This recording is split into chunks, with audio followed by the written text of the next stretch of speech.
जोजोलोपा राइसी जोजोलोपा दाइ सर्वप्रथम त मेरो भ्लगमा वेलकम छ है थ्याङ्क यू अनि तपाईँको यो एक्सपो कस्तो हुँदैछ अत्यन्तै नै रमाइलो लाग्यो यहाँ नेपाली हस्तकला नेपाली भनौँ न विभिन्न किसिमको पेन्टिङ्सहरू वुड क्राफ्टहरू राखेको रहेछ हजुर जो अति नै प्रशंसनीय छ होइन हजुर यो ज्ञानवर्धक पनि छ अझ धेरै व्यक्तिहरू आएर हजुर यो स्टलहरू अवलोकन गरेर आफ्नो कला संस्कृति परम्परासँग चाहिँ परिचित हुनु पनि जरुरी छ हजुर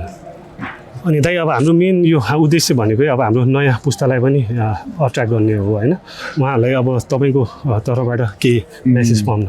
त्यही त आजकल अब अलिकति आधुनिकताको नाममा कता कता हजुर हाम्रो परम्परा सिप र कलाहरू छ त्यो अलिकति ओझेलमा परेको जस्तो देखिन्छ हजुर तर यस्तो हुनु हुँदैन हजुर हजुर हरेक जेनेरेसनले चाहिँ नि के ध्यानमा राख्नु पर्यो भने आफ्नो संस्कृति आफ्नो कला आफ्नो परम्परा भनेको चाहिँ नि हामी सबैको पहिचान हो यसमा चाहिँ नि हाम्रो पहिचानसँग जोडिएको हुन्छ यसले हाम्रो चाहिँ नि परिचय दिइरहेको हुन्छ त्यसैले यसलाई जीवित राख्न अत्यन्तै नै जरुरी छ र जोले चाहिँ नि भनौँ न यसलाई चाहिँ नि कन्टिन्यू गरिरहनु भएको छ यो सिपमूलक कार्यहरू उहाँहरूलाई चाहिँ म एकदमै शुभकामना र धन्यवाद पनि दिन चाहन्छु कि आजको युगसम्म यसलाई थेगिराख्नु ध्यान के अरे अगाडि बढाइराख्नु कन्टिन्युटी गरिरहनु चाहिँ ठुलो कुरा हजुर पक्कै अब यो कुरा चाहिँ हामी सबैले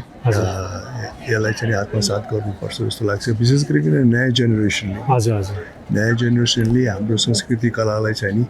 जीवित राखिरहनुपर्छ जस्तो लाग्छ मलाई त्यो हाम्रो अब यो नेवा कम्युनिटी स्पेसली त्यो कलामा एकदमै राम्रो छ होइन तर नयाँ पुस्ता चाहिँ आजभोलि चाहिँ अलिकति बाहिर एट्र्याक्ट भयो होइन त्यसैले उहाँहरूलाई चाहिँ अब कसरी आफ्नो संस्कृति जोगाउने होइन अब नेपालमा अब विभिन्न किसिमको संस्कृति छ त्यसमाथि पनि अब नेवार संस्कृति भनेको त असाध्यै धनी संस्कृति हो मलाई होइन यसमा सबै किसिमका चाहिँ नि सिपमूलक कार्यहरू हुन्छ नेवार संस्कृतिमा चाहे त्यो मेटलको होस् चाहे त्यो लत्ता कपडाको होस् चाहे त्यो काठको होस् या विभिन्न औजार बनाउने कुराहरू किन नहोस् वाद्यवादनहरू किन नहोस् ती सबै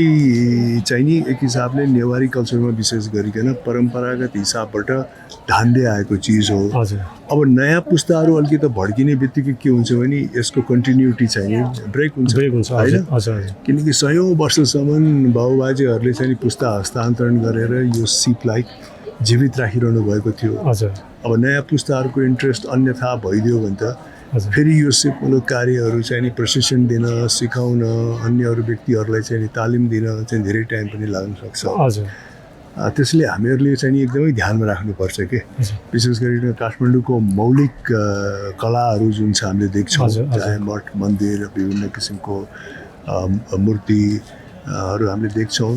त्यो चाहिँ नि हाम्रो भयङ्कर ठुलो परिचय भइरहेको छ इन्टरनेसनली होइन त्यसको महत्त्व चाहिँ नयाँ पुस्ताहरूले बुझ्नुपर्छ अब यो अमूल्य चिज हो कि किनकि यो चाहिँ नि हाम्रो मौलिक र असाध्यै युनिक चिज हो र यसलाई हामीले चाहिँ नि परम्परागत हिसाबबाट जोगाइराखेनौँ यसलाई कन्टिन्युटी दिएनौँ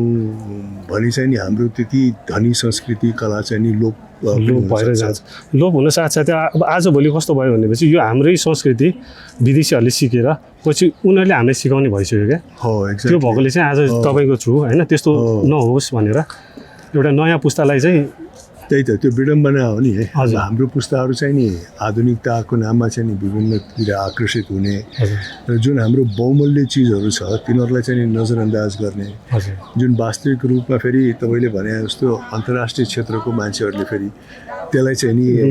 रुचाउँछ पनि चिन्छ पनि त्यसको महत्त्व र त्यो चिनेको हुनाले यदि त्यही समाजमा त्यसलाई कन्टिन्युटी दिने मान्छेहरू छैन भने उनीहरूले चाहिँ कन्टिन्युटी दिन खोज्छ होइन तपाईँले भने अनि उल्टै हाम्रो परम्पराबाट आइरहेको चिजहरूलाई चाहिँ नि अन्य अरू ठाउँको व्यक्तिहरूले हामीलाई नै ट्रेनिङ दिनु पर्यो भने त्यो त असाध्यै दुःख लाग्दैन हाम्रो संस्कृति उहाँहरूको भनेर उहाँहरूले दाबी गर्छन् पछि होइन नहोस् भनेर त्यही त त्यो नराम्रो कुरा हो किनकि 100औं वर्षसम्म धानी आएको यो कला हो नि त